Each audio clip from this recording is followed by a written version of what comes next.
I've just got off the aircraft just outside of Lublin, and one of the places that I've always wanted to have a look at is a place called Trawniki. Trawniki was very important during Operation Reinhardt because this is where they trained all of the like Ukrainian soldiers and other people in relation to getting the death camps up and running. It's a place that I've wanted to see for a while, and before I head to the hotel I thought I'd just come in. I'm in the village now, and see if I can find the barracks, which I've been told is still here, so we shall see.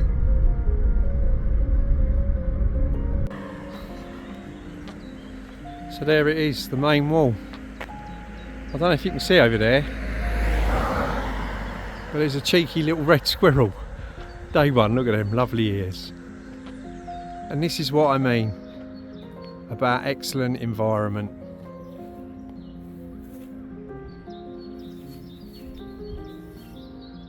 Off he goes. But look, this is literally the barbed wire from the old camp. There he goes. You know, years ago.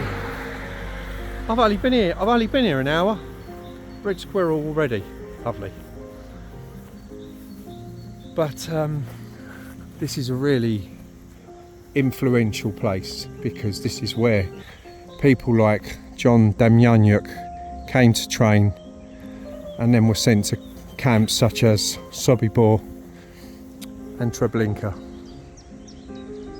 Today it's just a living memory. And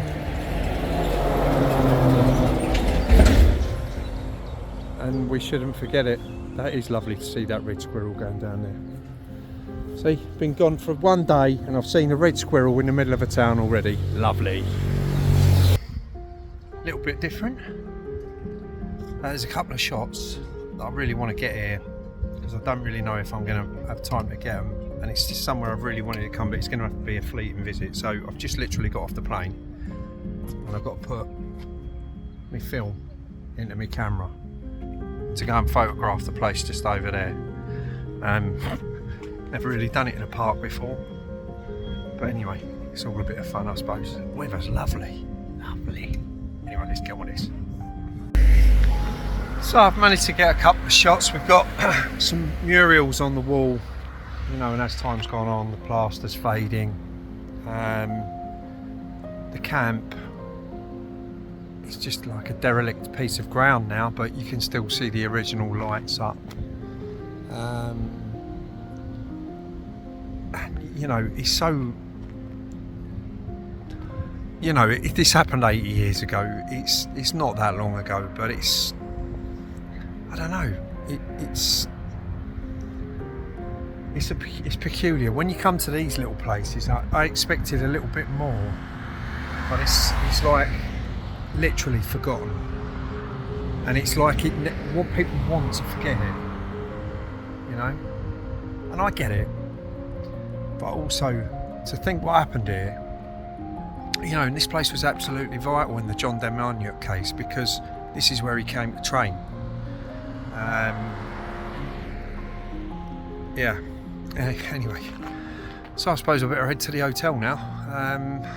Got a couple of shots, see what happens like on the way home. Looks like we might get a little bit of thunder and lightning really, but anyway, all good.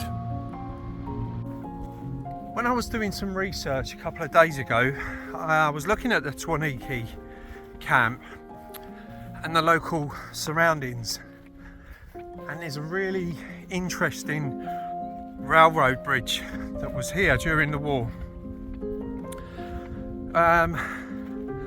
So I've had a little chat with some lovely people who own a kebab stall, or a restaurant I should say. Lovely people, and I might go back and have a kebab later, but they pointed me in the right direction, and they also gave me some more information on the camp. So I can see it. I'll show you in a second.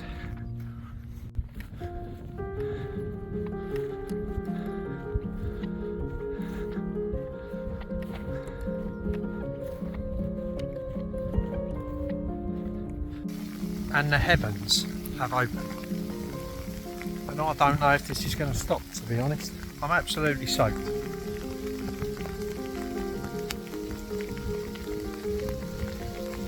Never do things in one's or... Oh, Lewis, why don't you just do things properly? Anyway, you know where it is now, so I might just come back. It's rather pretty, but I think I need to be making my way back. It's easing off that smell.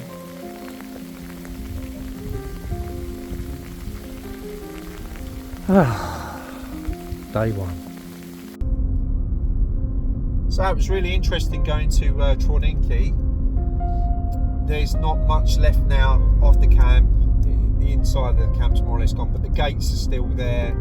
You know, you can tell what was there, and it's a really important part of what happened at these camps, like Treblinka, Sobibor, Belzec, because a lot of the people were trained there to go and work in these camps, and that includes John Demjanjuk, who was a Ukrainian who ended up in Trawniki, and the story goes on.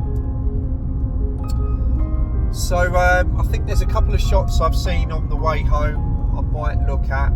One of the things I'm going to be doing this week is looking at the liberation, so that'll be done in colour,